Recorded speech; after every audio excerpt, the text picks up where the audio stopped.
In today's video, we are going to talk about how to file Form I-131, which is application for travel document, parole documents, and arrival departure record online. If you are new to this channel, my name is Liman, and I make videos for a family-based immigration to simplify the immigration process and give you confidence to go through your immigration journey by yourself. First of all, I am not an immigration attorney. I'm here to help you based on the information you have from US CIS website. If you find this video very helpful, please subscribe, share, hit notification bell for the future upload. Give us a big like so YouTube can share the video with more people. So if you're ready, let's get started. Filing form online, any form online has a lot of benefit. One of them, saving money. You save $50 for each form you file online. The other things, case statuses, alerts, and secure messages. Third one is you can see all case correspondence. Also, you can check your case statuses and update personal information. You can upload evidence if USCIS request for evidence or just you want to add some evidence to your case, which is really good. So, but to do that, you need a USCIS online account. You need to create one. And I have a video on my channel on how to do that if you want to watch it. Once you have your USCIS online account and you log into your account, it's going to show like this. If you go under my account, look for file a form online, and it's going to take you to a file a form. You can select the form you want to file. In my case, for this video, I'm sorry, is going to be I-131 application for travel document, parole document, and arrival departure record. Next question, are you applying on behalf of someone else? In my case, is no. Third question, where is applicant currently located? In my case, is inside the United States. So what application type are you filing for? There is some categories right here. In this video is going to be advanced parole, a pending form I-485 application to register permanent residence or adjust status. Now we're going to start the form. I want to mention something right here. Even with doing this online, you still need to file the form online. You must file this one right here, this form online, and save it in your computer. You don't need to sign it.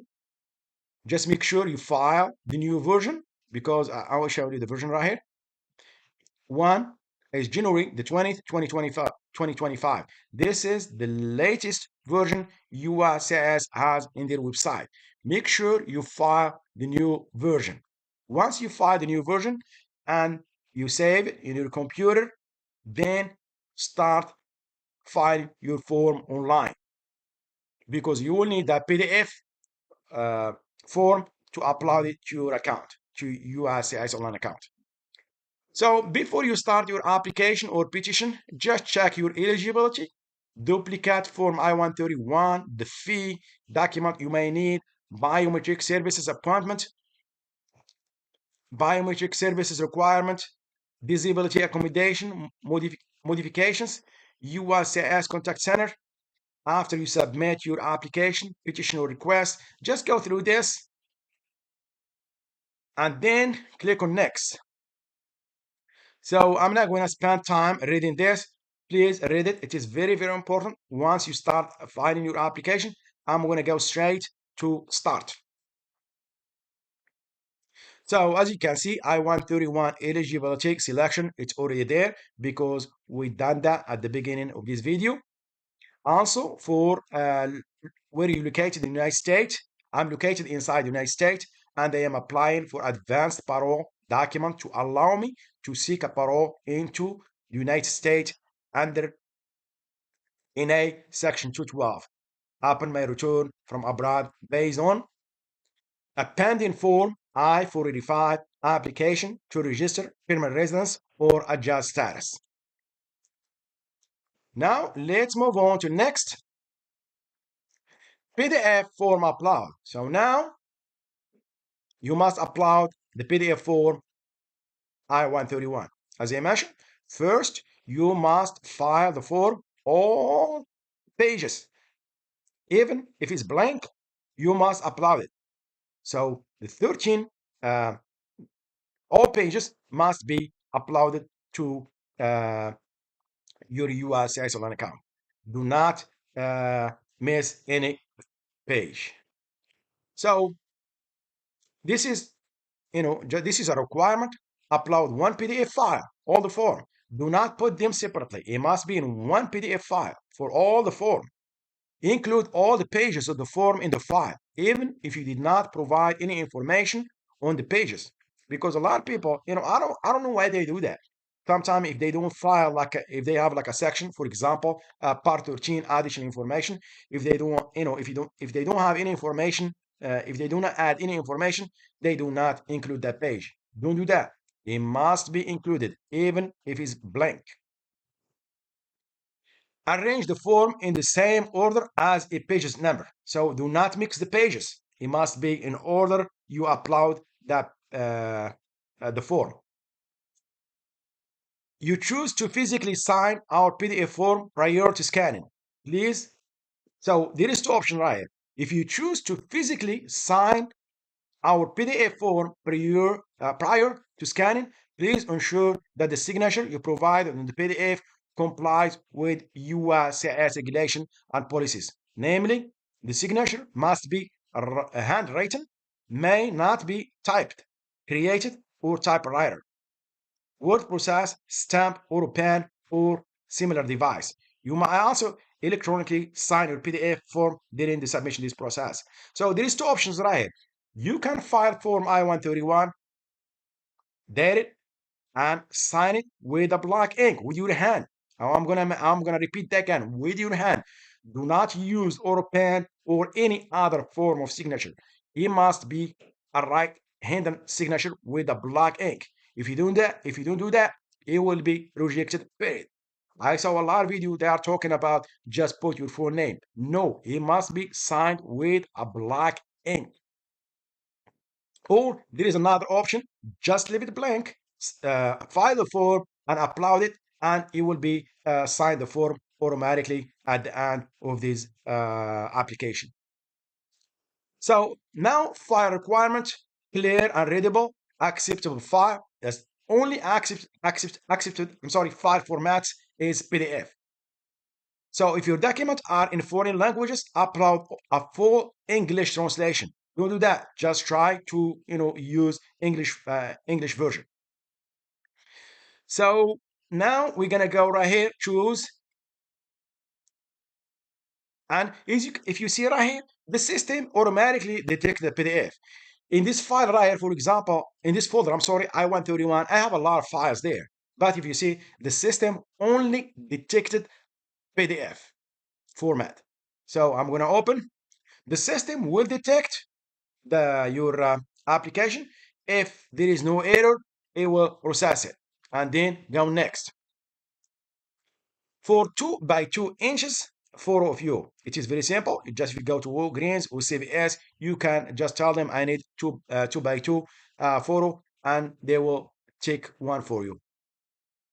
So file appointment, file upload the requirement. This one it accepted 3 file formats.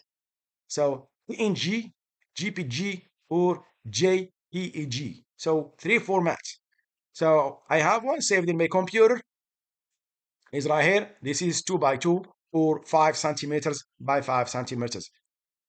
So now we're gonna go next for identity document. Now this is totally different.